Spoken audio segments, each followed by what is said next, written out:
This is Democracy, a podcast about the people of the United States. A podcast about citizenship, about engaging with politics and the world around you. A podcast about educating yourself on today's important issues and how to have a voice in what happens next. Welcome to our new episode of This is Democracy. This week we're going to discuss transgender rights and the transgender community in the United States and the importance of attention and inclusion of the transgender community for a thriving democracy. This is a topic that's been in the news quite a bit recently, and it's a topic that also has a long history. We are fortunate to be joined by someone who has written extensively on these issues, who has been part of a family with a transgender child, and someone who is, I think, one of the most thoughtful and influential activists around these issues. This is Jo Ivester. She's an LGBTQ and civil rights advocate. She shares her family's story as a way of helping others to step beyond the comfort zones when it comes to relating to those who are different from themselves.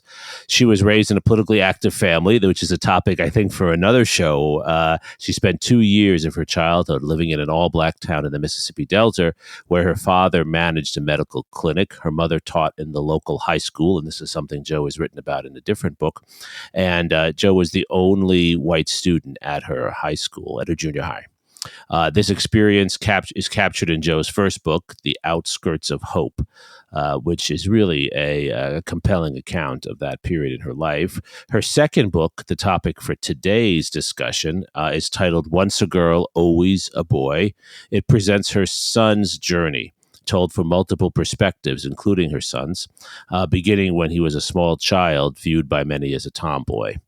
When not writing, Jo devotes her time to community. She's very active in various community activities, and she serves on the boards of Equality Texas, which is an organization that has advocated very strongly for transgender rights, among other issues. The Anti-Defamation League of Central Texas, which we've talked about on this podcast before, which is a very important organization in combating anti-Semitism. And she's part of the Ground Floor Theaters Board as well. Jo, you're a very busy person, and we're fortunate to have you on our podcast. Thank you for joining us. Thank you, Jeremy. I'm delighted to be here. Before we begin our discussion with Jo, we have, of course, our scene-setting poem for Mr. Zachary Suri. Zachary, what's the title of your poem today? Because Someday Maybe. Because Someday Maybe. Let's hear it. They tell us on our own streets that the stop sign wants us to keep on going straight, that the homeless man peeing in a Coke bottle on the subway really wants the world to stay the way it is. And even while we are walking past in a glorious parade of outrageous Louisiana tears, or waiting in the bellows of Roslyn Station at night, staring up at the escalators climbing towards the light, they tell us that what we really want is to remain here looking, because someday, maybe, it will be different. They tell us in front of our own apartment blocks that we are not who we say we are, that we have forgotten ourselves in the fluorescence of the birthing suite, that our own histories are fantasies, and, they tell us with a smirk, it will all wash away in the floods. And even while it is dark and you are peering into shop windows for the warm glow of cameras or secret police watching you trip the light fantastic on the sidewalk, watching you twirl into a pirouette on the roof of a Mazda while it all collapses into sunrise. Stop, they say. You lie to yourself. I lie with myself, with my own breath. It is cold and honest. I will not stop, I say. Because someday, maybe, it will be different. There's a lot of interesting rumination in that poem, Zachary, about being oneself and true to oneself. What is the poem really about? The poem is really about how even the most simple decisions about staying true to oneself and being who one feels one is are discouraged and looked down upon by many in our society, unfortunately, and how important and how courageous it is to be oneself when everyone else is telling you that you shouldn't. Right, how important it is, but how difficult at times. Indeed. Joe, I think that really opens up a perfect spot for us to start our conversation. Can you begin to share your journey with us that you recount so well in your book about how you and your family came to deal with and learn to help your son become true to himself? What was that experience like? Sure. Of course, I love talking about that because my son is one of those people that Zachary was just speaking about, who has been courageous to himself, to be himself. I love your poem, Zach, and there were so many things we could spend the next hour chatting about that, but it really matches my son's story. And before kind of jumping in chronologically to what our journey has been like, I wanted to just pull out one particular line you said about I lie with myself, which of course can be interpreted so many different ways. And I often get asked, what does it mean to be transgender versus being gay? So I'm jumping in right away to some terminology. And one of the favorite phrases that I've heard to capture that is being gay is your sexual orientation. It's who you're attracted to, who you go to bed with at night. Being transgender, your gender identity, is who you are. So it's who you are when you go to bed at night. The idea of lying with myself can be that I'm totally on my own. It can be that I am lying to myself. It can mean so many things. And forgive me if I haven't captured what you're trying to capture with it, but it just got me thinking. So let me back up. I wanted to talk about terminology just so that we're all on the same page, because being transgender is kind of an umbrella term. In Jeremy's case, my son's case, it means that when he was born 32 years ago, we thought we were welcoming him into the world as a little girl. And we were wrong. He's been a boy all the time. We just didn't know it. And his journey through childhood and teen years and young adulthood basically was a process of him figuring that out.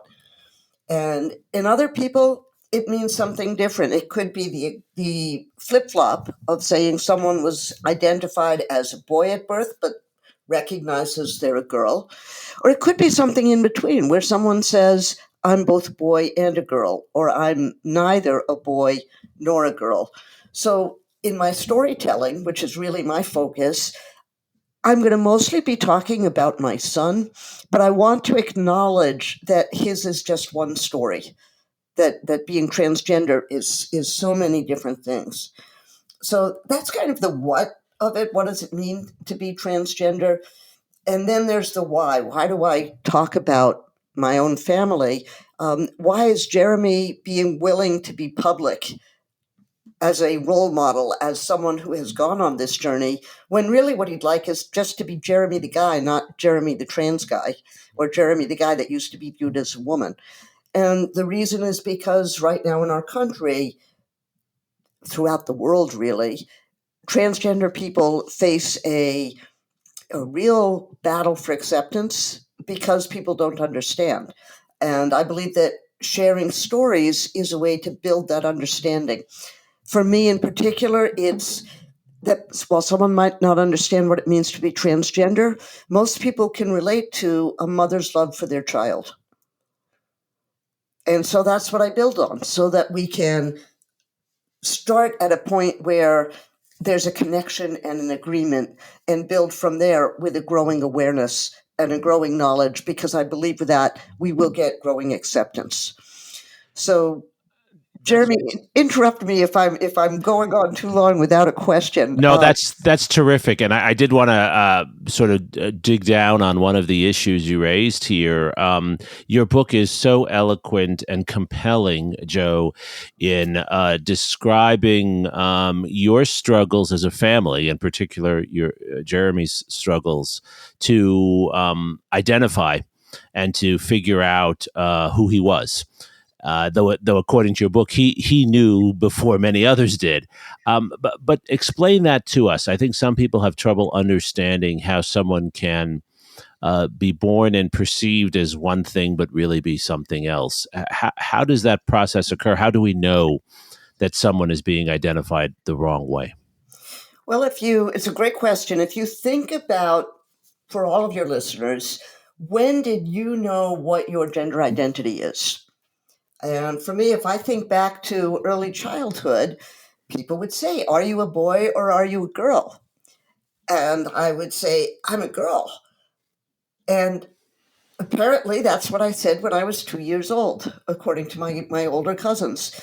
And it struck me as an interesting thing because not everybody says to every toddler, "Are you a boy or a girl?" And at one point when Jeremy was on his journey, I asked one of my older cousins, "Why did you keep asking me that question? Was it because my name Joe is one that mostly is a boy's name?" And he said, "No, it was the way you said the word girl. You made it two syllables and it was really cute. And you said girl." And they liked hearing that. They thought it was funny and cute. But for me, as a little kid, I had no idea that's what they were thinking, and so it made me wonder: are they confused? I'm not confused. I know I'm a girl. I knew that from when I was 2 years old, and I'm guessing that most of your listeners understand the same thing. That they had a sense of who they are. For a trans kid, that sense of who they are, that's really innate, that I believe is hardwired into our brain, was at a conflict with what the rest of society is saying to them. So it's very real. It's something that, as a non-trans person, which we'd call a cisgender person, I can never completely understand. I can listen to it. I can empathize with the feelings of confusion it might create, but I'll never really be able to answer your question satisfactorily because it's not my own lived experience. But I can sure try. And the way that I interpret from what my son has said and what other trans people have said to me is that their gender identity is absolutely burned into their brain. When they look in a mirror and see what society has made them be, with, in my son's case, long hair, dresses, before puberty, so you wouldn't necessarily know what was under the clothes, but as being any different, but just the presentation didn't match what he really felt inside. And now that the science is catching up, they're doing brain science that shows that a transgender man, so now I'm switching to saying man instead of boy, I'm picturing my son at 32 years old. A transgender man's brain is more similar to a cisgender man's brain than it is to a cisgender woman's brain. So they're seeing that there is brain science behind this feeling of gender dysphoria that comes when what you know yourself to be inside doesn't match what the rest of the world sees you as. Joe, it's very real. It certainly is. And again, I recommend to all of our listeners to read your book because you go into such depth from your perspective, from your husband's perspective, from Jeremy's perspective, from his siblings' perspectives. We really get a lived experience of this. There's no doubt, though, that for many people, this seems unnatural. It seems odd. And there are those who think that that transgender issues are somehow imposed on children. They're fearful of that. Your memoir is all about the truthfulness of this and the love surrounding your son. How have you contended, though, with these awkwardnesses and people who are opposed or hostile to your son? I try to think about it in terms that they can relate to. And the best example I've been able to come up with is left-handed and right-handed, which is something that in earlier times, a left-handed person, which would be in the minority in general, would be viewed as maybe a witch or maybe evil in some way, or someone who was cursed. There was viewed as being left-handed was bad, and we forced our left-handed children to learn how to use their right hand instead. Our whole writing system is geared to the right-handed. The child most children, I should say, have a natural sense of which hand works better in terms of coordination, in terms of strength. And if left to their own devices, a left-handed child will use their left hand a lot more than their right hand. And similarly, a right-handed kid would do the same. And of course, to add to the comparison, you've got ambidextrous kids who are comfortable using either hand. Well, when you take a left-handed kid and you force them not to use their left hand, you're denying who that child is in a way. And kids have trouble. Kids get they're not working as fast in school because it's not coming as naturally to them. Now it's very different, but there are some similarities that maybe people can relate to. And I don't think anyone out there today is denying that being left-handed is a real thing. And that's where I'm hoping that we get to with our transgender children, is that folks say, yeah, it may be different from what the majority of kids are, but it's very real. It's tied to the brain. It's natural, and there's nothing wrong with it. So the trans community has, of course, existed in some form, closeted or open, in the United States for decades. But I think many people would be, I don't know if the word is surprised or pleasantly surprised with the acceptance of my generation, of a younger generation, towards the trans community and the blossoming of a more open, vibrant community in the United States. What do you think makes this time and my generation and Jeremy's generation different? Well, your generation gives me great hope because of that openness and acceptance. I think that there are a lot of things driving that. I think that the internet and the accessibility of information has made people more accepting. I think that the path has been already trod by heroes that have come before us that have paved the way. So that, in fact, just last night I was reading an Oscar Wilde play with some friends, and we were talking about how he was arrested and put in jail just for being gay. That's not happening. So we've made tremendous progress as a society in most places where folks aren't getting arrested for being gay. It's not that long ago where it was illegal, and it's still on the books as illegal in many places. So we've made progress, but not as much progress as we need to make. I think that's opened the doors for a willingness to accept trans people. So I think the two movements of gay rights and trans rights are very closely connected. And by saying those, I don't mean they're two different things, because you can have trans people who are gay and you can have trans people who are straight. You can have gay people who are trans and straight people who are trans. They're two very different definitions, but they're all tied together as in the world of sexual orientation and gender identity. And so I think advances in one area lead to advances in another.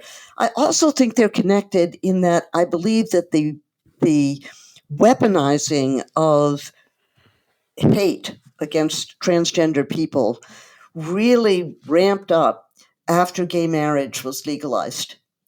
I think there was a very conscious search from a marketing perspective for what can we do to regain territory to put to gain control back of the situation. And working with think tanks, working with focus groups, the idea was brought up that, well, the idea of bathrooms, that's something we can work with.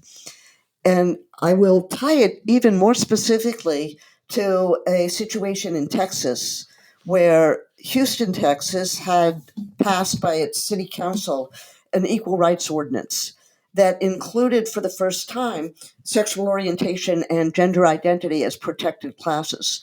We don't have a statewide protection, so it's up to the individual cities and counties and school districts to include it. Well, it got put into law by the city council, and a group of folks that weren't comfortable with it sued, and it went to the Texas Supreme Court that basically said, you can't just rule on this, you have to put this up for a vote. So the city of Houston had to vote on whether LGBTQ folks deserved the same rights as everyone else. And in their campaign against inclusivity, they came upon this idea of men dressed as women going into bathrooms and threatening our wives and sisters and daughters as a way of getting people upset. Well, the gay rights, the LGBTQ rights community that had been celebrating the passage of the Equal Rights Ordinance was blindsided. Kind of at the last minute, we realized what was going on and started phone banking, trying to get the vote out, and we failed. And the Equal Rights Ordinance was shot down.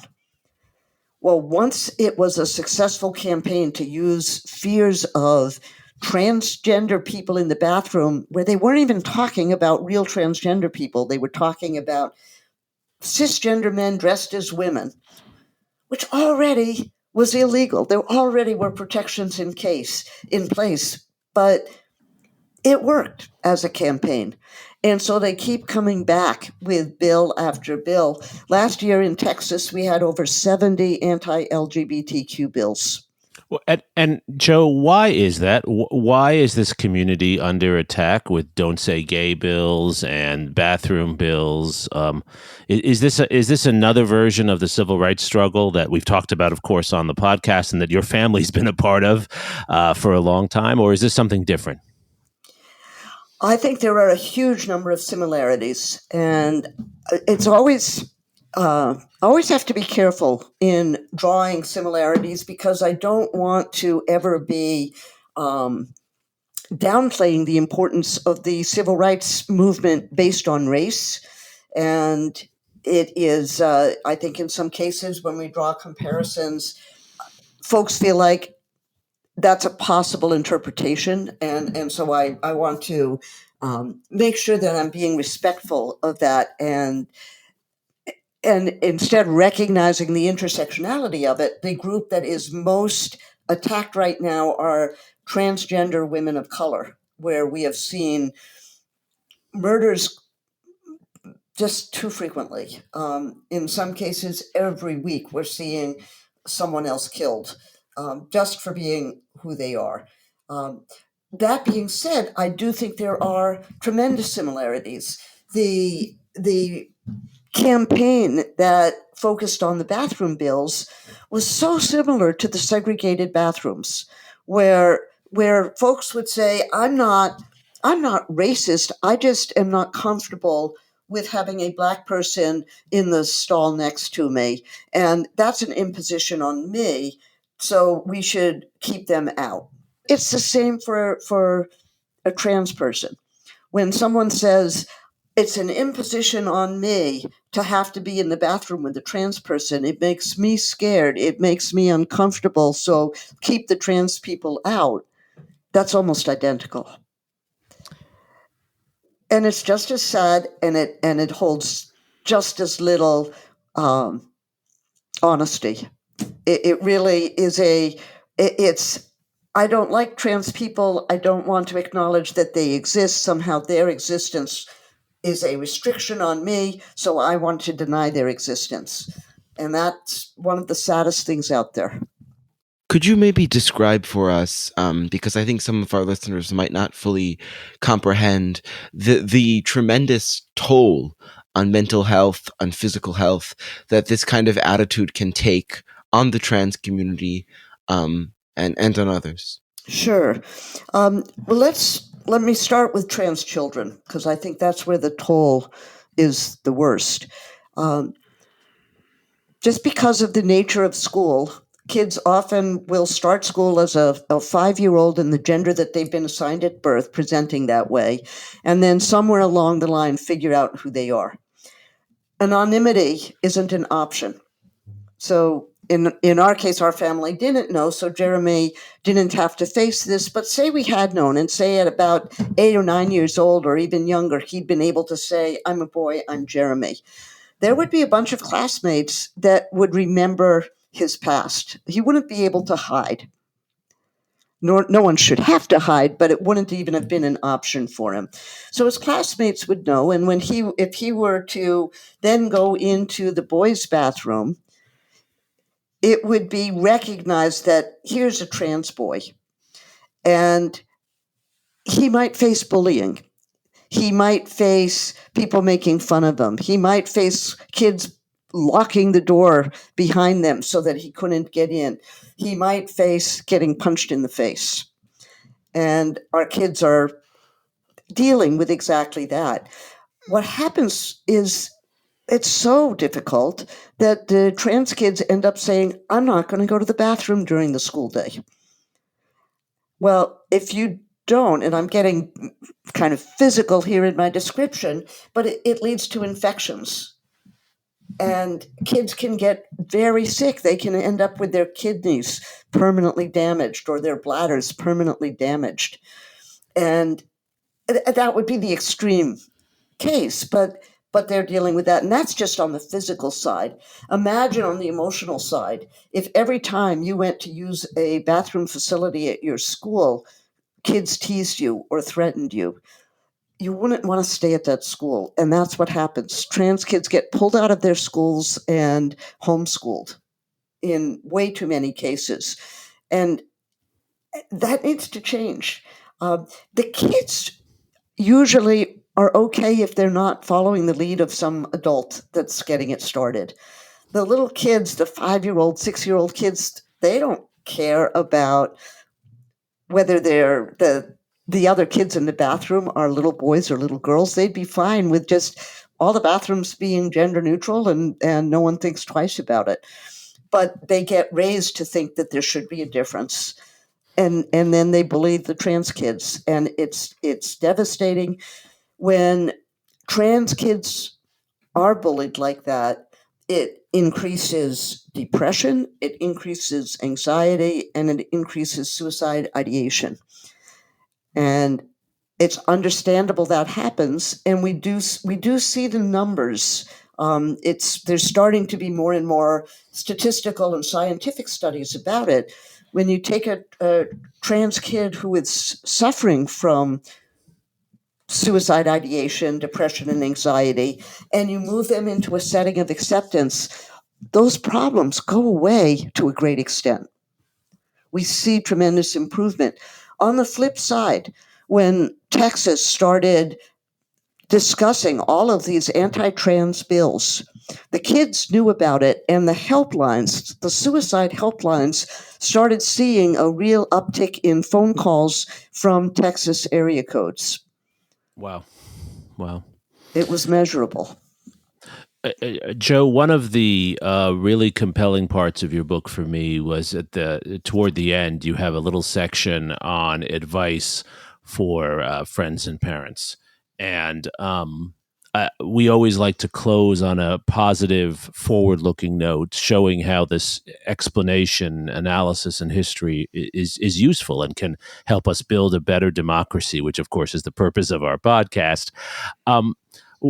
What should we be doing? What can we do? What are you hopeful we as a society and all of our listeners as citizens of our society, what do you hope we will do going forward?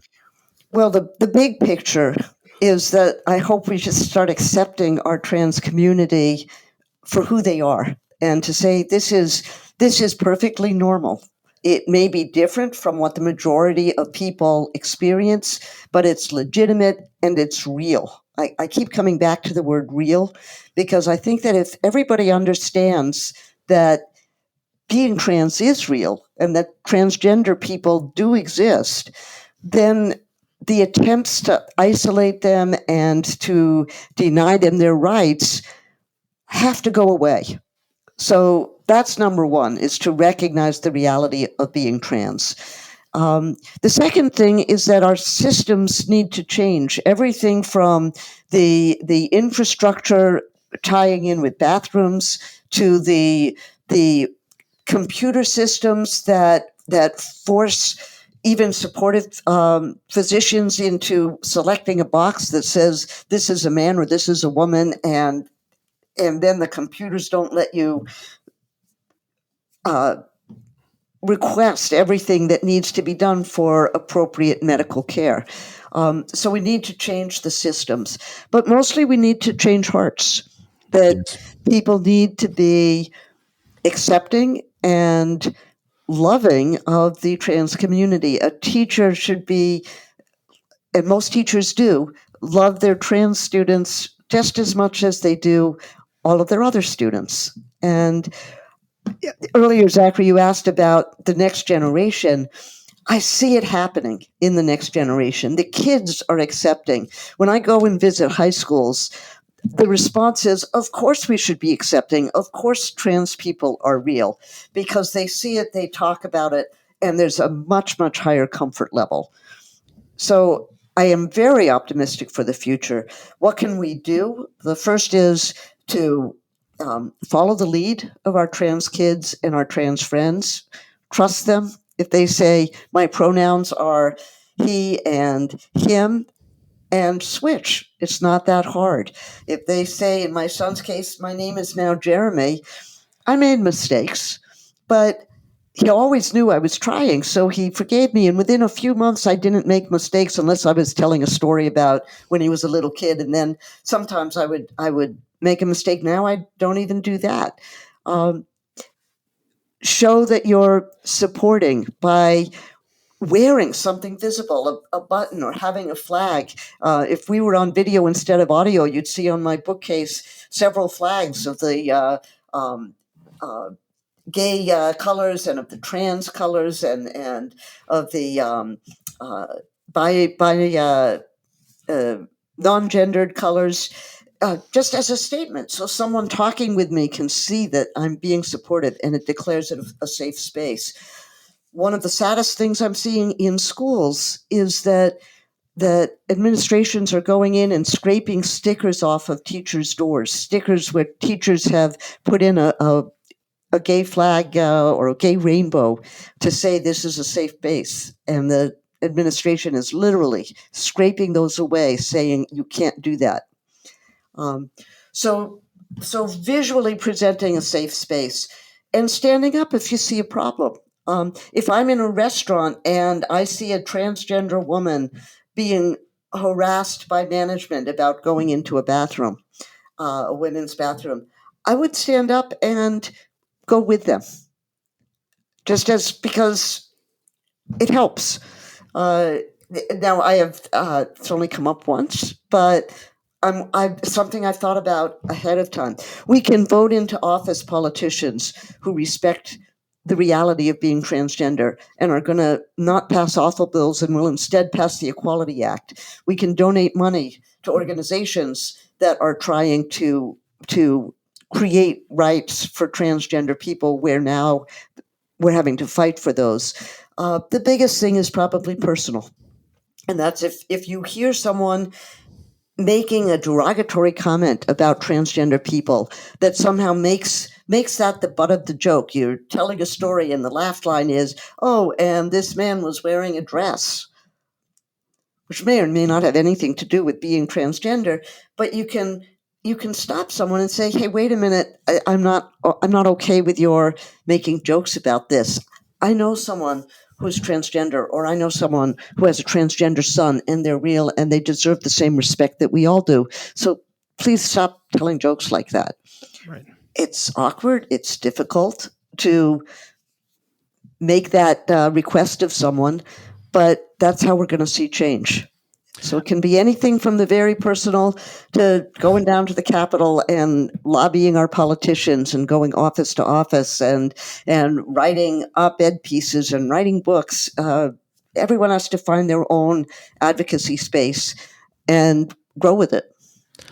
Joe, that's so powerful, and I want us to close with that because I think you've given us some very practical steps forward. You've displayed in your descriptions today and in your book that I recommend to all of our listeners, Once a Girl, Always a Boy, you've displayed such love and such a commitment at so many levels, and it embodies what our podcast is all about. We're inspired, as our listeners know, by Franklin Roosevelt's comments that it's to every generation to write a new chapter for our democracy. And a new chapter for our democracy has to involve the inclusion of those who we have excluded for too long.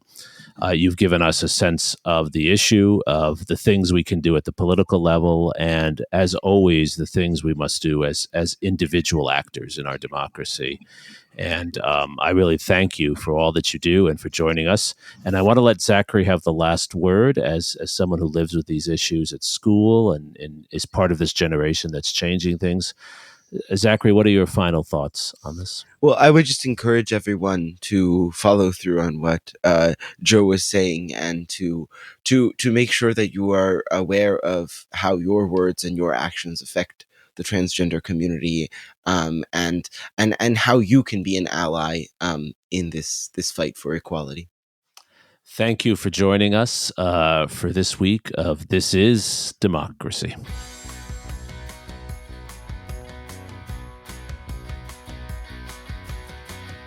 This podcast is produced by the Liberal Arts ITS Development Studio and the College of Liberal Arts at the University of Texas at Austin. The music in this episode was written and recorded by Harris Codini. Stay tuned for a new episode every week. You can find This Is Democracy on Apple Podcasts, Spotify, and Stitcher. See you next time.